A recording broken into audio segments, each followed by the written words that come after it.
Hello everyone, welcome back to your organic master gardening experience.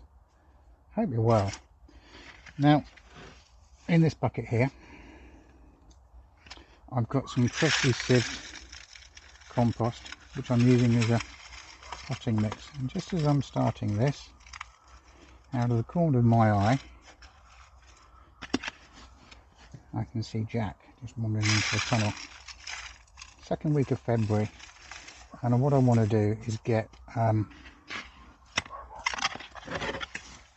tomatoes started.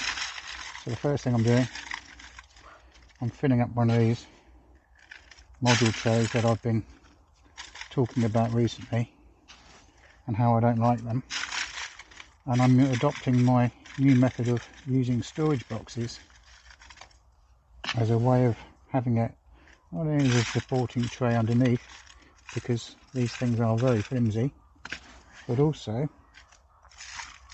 by popping on the actual box itself onto the lid by turning the whole thing upside down, I create myself a mini propagator. So in here I'm going to be putting tomatoes, and for a couple of years now since we've been here, so this is our third year, just pushing this all down as I'm talking to you. Unlike the UK where I'm used to growing tomatoes without any issues, I used to grow them in polytunnels similar to this one that we've got here. Recent videos have shown me talk about the problems I've had with this tunnel.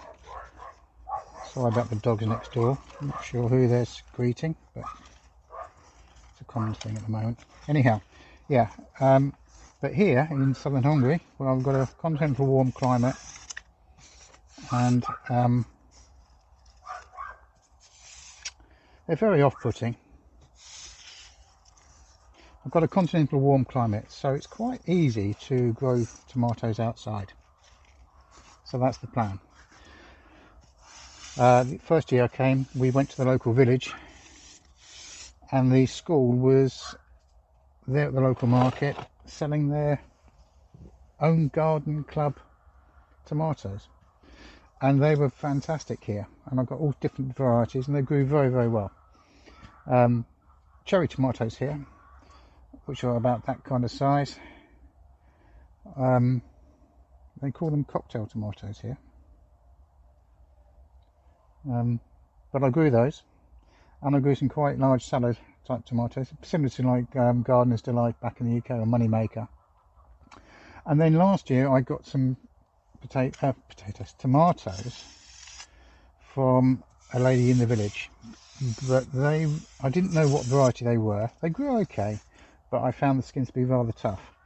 I've did a bit of research and I've figured out that maybe Italian type tomatoes would be a better option, and so that's what I'm going for this year. So the first one I'm sowing is this here. I've taken the label off, so unfortunately you can't see it, but it's called Roma. And as usual with the Hungarians, you get a lot of seeds for your money. So I put a few in my hand, and what I want to do is just pop one. Sometimes I'm going to get more than one, but anyway, in each of these modules. And the idea is I'm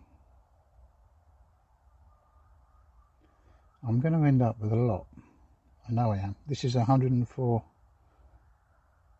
modules in here. And if all these germinate, I'm going to have potentially 104 tomato plants. That'd be good. Anyway, I shall crack on with that. We'll come back to this when I've finished them all. Otherwise it's going to be a rather boring video. Okay, so I've just topping off this last small section of the tray here.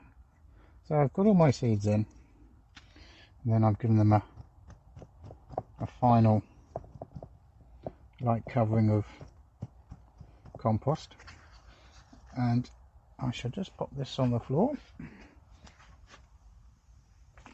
for a second, because I want to get rid of all the compost that I've got in here. It's probably going to be better if I do that down there. So I'm going out of shot for a second, but you'll see why in a moment. So I'm going to keep that fairly clean. Okay, pop that back on there.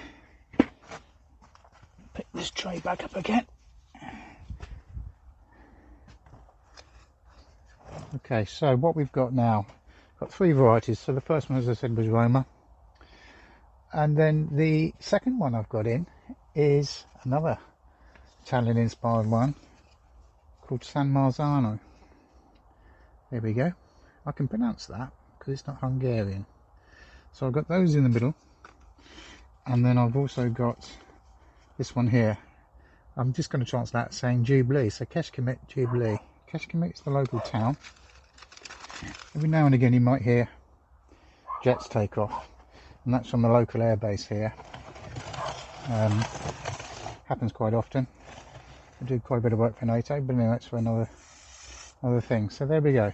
So Roma from there to here, and then the San Marzano from there to here, and then the Jubilees to the end. So I've got about potentially 104 vegetables, but they are vegetables, or are they fruit? Give them a drink while we're talking about that theory. 104 tomato plants there. Let's give that a bit of a drink. Not really too much. That's a bit heavy, that rose, to be honest. Just double checking to make sure I've not washed any of the seeds out, which I haven't. Okay, so that's good. Put that back on there, and now I take the box. Hopefully it's going to fit. That goes on like so. Lock him in place.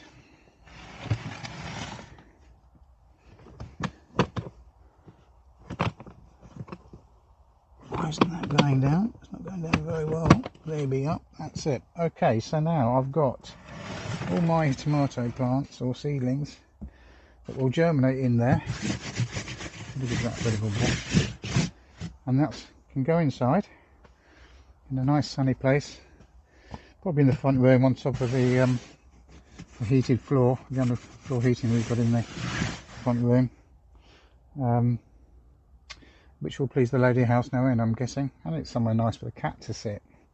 So they're going to take a while to germinate. I'm guessing 2, maybe 3 weeks, but I'll get a bit of humidity in there, and when I need to release that, if you like, a little bit, I can just pop the lid off for a while. And like I say, because I've got this lid or the box as the supporting tray, I'm not going to be worrying about moving that main propagation tray around. Okay, that's the tomatoes going. So fingers crossed we're going to get over 100 plants. If you like that video, it'd be great if you give me a thumbs up, and if you love the channel, or if you like the channel, you don't have to love it, but if you like it, why not subscribe? Why not consider subscribing? Anyway, there you go. You think you know what I mean. In the meantime, take care, and I'll catch up with you very soon.